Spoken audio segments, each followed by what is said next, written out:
중국의 대만 침공에 대한 야욕이 시간이 지날수록 커지고 있습니다. 여기에 바그너 그룹의 쿠데타로 푸틴의 정치적 입지마저 좁아지자 변화의 불길이 중국으로도 번질 수 있다는 우려도 나옵니다. 이에 중국의 시진핑은 내부 결속우리의 대만 침공 준비를 하며 평화를 위협하고 있다는 소식이 전해지고 있습니다. 중국의 이 같은 행보에 주변국의 군사적 긴장감도 높아지며 동북아시아 정세는 요동치고 있는데요. 그럼에도 불구하고 중국은 전 세계를 안개 속으로 몰아넣을 준비를 하는 중이라 전운마저 감돌고 있습니다. 최근 중국이 대만 침공에 나설 경우 단기간 내로 대만을 완전히 정복할 수 있다는 충격적인 전망이 제기되었습니다. 미국 싱크탱크 랜드 연구소는 지난 6월 27일 보고서에서 남베트남, 아프가니스탄, 이라크 사례에서 보듯 잘 준비된 군대라도 취약한 당국 아래에서는 수행력이 신통찮을 수 있다라며 타이완은 90일 내로 중국에 패배할 가능성이 높다라고 분석했습니다.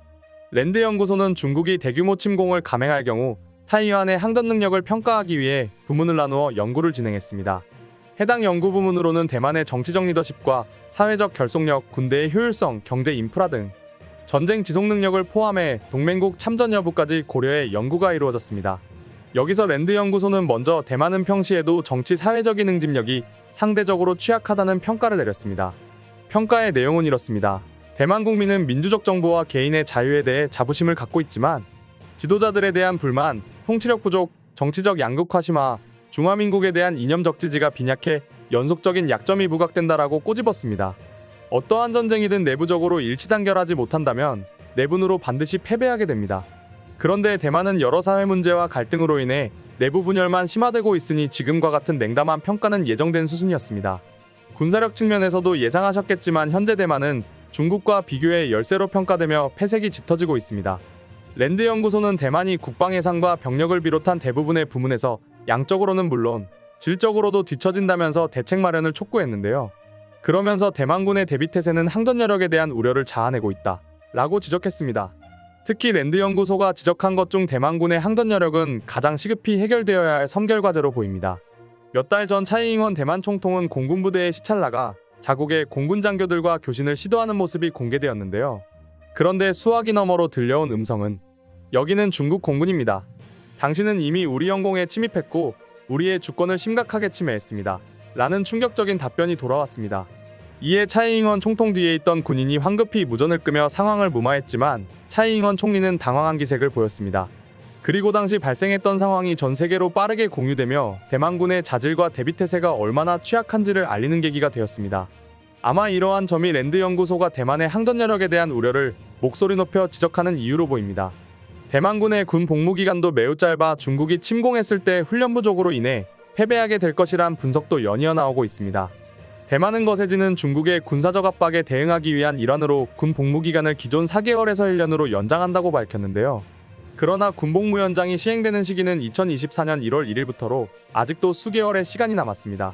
이렇게 되면 그동안은 여전히 4개월밖에 되지 않는 복무기간으로 인해 훈련 부족 문제는 더욱 심화될 것으로 예상됩니다. 또한 복무기간을 연장했다고 해도 1년밖에 되지 않아 실제로 중국이 대만을 침공했을 경우 훈련 부족으로 인한 문제가 여실히 공개될 것으로 보입니다.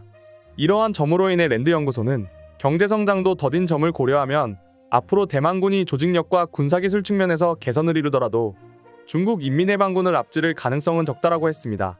그러면서 위기나 분쟁 상황 시 중국의 공격에 맞서려면 동맹국의 도움이 필수적이라고 언급했는데요. 이는 스스로의 힘만으로는 사실상 대만의 주권을 지킬 힘이 없을 것으로 보이자 미국 등 서방 세계의 지원이 동반되어야 한다는 것으로 풀이됩니다. 대만은 전쟁 지속 능력에서도 박한 평가를 받았습니다. 높은 무역 의존도와 에너지 수입 의존도 등 인프라 부문 취약성이 가까운 시일 내에 극적으로 바뀔 가능성이 크지 않다는 이유에서인데요. 대만의 경우 섬으로 이루어져 있어 한국과 마찬가지로 석유 같은 에너지를 수입에 의존하고 있습니다. 그런데 중국 해군이 대만을 포위한다면 그 순간 바닷길과 하늘길이 막혀 보급이 이루어지지 않으니 큰 힘들이지 않고 고사시킬 수 있는 겁니다. 그리고 실제로 대만 침공이 발생하면 재앙이 펼쳐질 것으로 보입니다. 대만에는 반도체 위탁 생산인 파운드리 부문에서 압도적 1위를 달리고 있는 TSMC가 있습니다.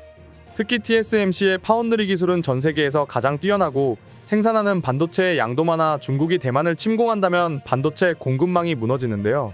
게다가 중국이 대만을 점령하게 되는 날에는 TSMC의 반도체 생산 기술이 모조리 중국으로 넘어가게 되는 비극이 발생합니다.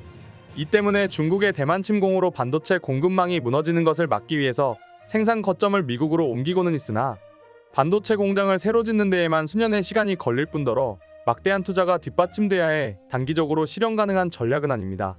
이에 미국은 최악의 상황을 가정해 중국이 대만을 점령했을 경우 TSMC 본사와 반도체 공장을 선제적으로 폭격하는 계획을 구상한 것으로 알려졌습니다.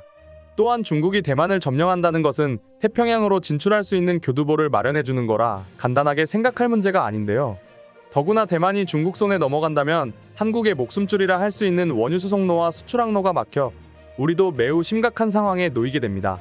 이렇게 되면 대만 뒤쪽 또는 태평양으로의 수출항로를 새로 개척해야 해 엄청난 물류비 상승이 예상되는데요. 게다가 중국이 대만을 점령하게 된다면 바다를 활용해 한국을 고립시키고 북한, 러시아와 연합해 한국을 침략할 수 있는 만큼 남의 일보듯 간단히 볼 사안이 아닌 것입니다. 이 때문에 랜드 연구소는 대만의 항전 능력 평가 항목 중 동맹국 개입 부분은 물음표로 남겨두었습니다. 일단 미국의 경우 중국과의 마찰을 최소화하기 위해 하나의 중국 원칙을 고수하며 대만의 자위권 지원이라는 모호한 태도를 취해왔습니다. 그러나 대만이 중국에 점령당한다면 반도체 공급망이 무너지고 중국 해군과 태평양에서 결전을 치러야 하는 부담이 발생하게 되는데요. 이러한 점으로 인해 미국이 중국의 대만 점령을 막기 위해 개입할 수 있을 것으로 보여 해당 부분을 미지의 영역으로 남겨둔 것입니다.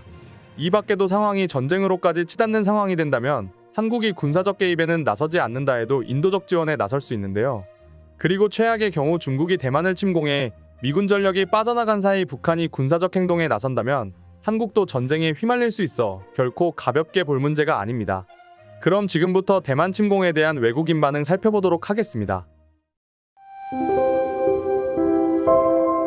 그래도 한국은 걱정 없을 것 같아. 워낙에 강한 무기체계로 무장하고 있으니 말이지. 그런데 대만군은 항전 의지가 없어서 걱정이야. 부디 한국인들의 정신력을 배웠으면 좋겠어. 이래서 반드시 한국이 항공모함을 보유해야만 한다니까. 미국 혼자서는 태평양을 지키지 못할 거야.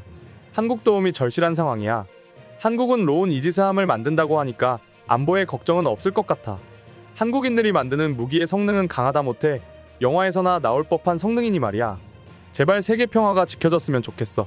나는 이제 전쟁 없는 세상에서 살고 싶어. 그래야만 무고한 사람들이 희생하지 않지. 이래서 한국은 핵을 가지고 있어야 한다니까. 한국이 핵을 가지고 있다면 동북아시아는 상당히 평화로워질 것 같아. 중국이 함부로 나서지 못할 테니 말이야. 벌써부터 머리가 아파지는 것 같아. 그러나 모든 해결책은 결국 한국이 가지고 있지. 한국은 막강한 무기체계를 가지고 있는 만큼 더욱 많은 이지스함을 건조해야 한다고 봐. 그래야만 전 세계 평화를 지킬 수 있어. 또한 한국도 해군력이 강해지는 결과로 이어지니까 서로 이득을 볼 수 있지. 대만을 무력으로 침공하면 정말 큰일이야. 대만은 우크라이나와는 달라서 전 세계가 큰 위기에 빠질 수 있기 때문이지. 도대체 어떻게 해야 평화를 지킬 수 있는 것일까? 평화를 지키기 위해서는 강력한 국방력만이 살 길이야. 그런데 대만은 너무 약해서 정말 큰 걱정이야. 그래서 대만을 보고 있으면 한국이 얼마나 대단한지 알 수 있어. 오늘의 영상은 이것으로 마칠 텐데 영상이 유익하셨다면 구독과 좋아요, 알림 설정 한 번씩 부탁드리겠습니다. 다음 영상으로 찾아오겠습니다. 감사합니다.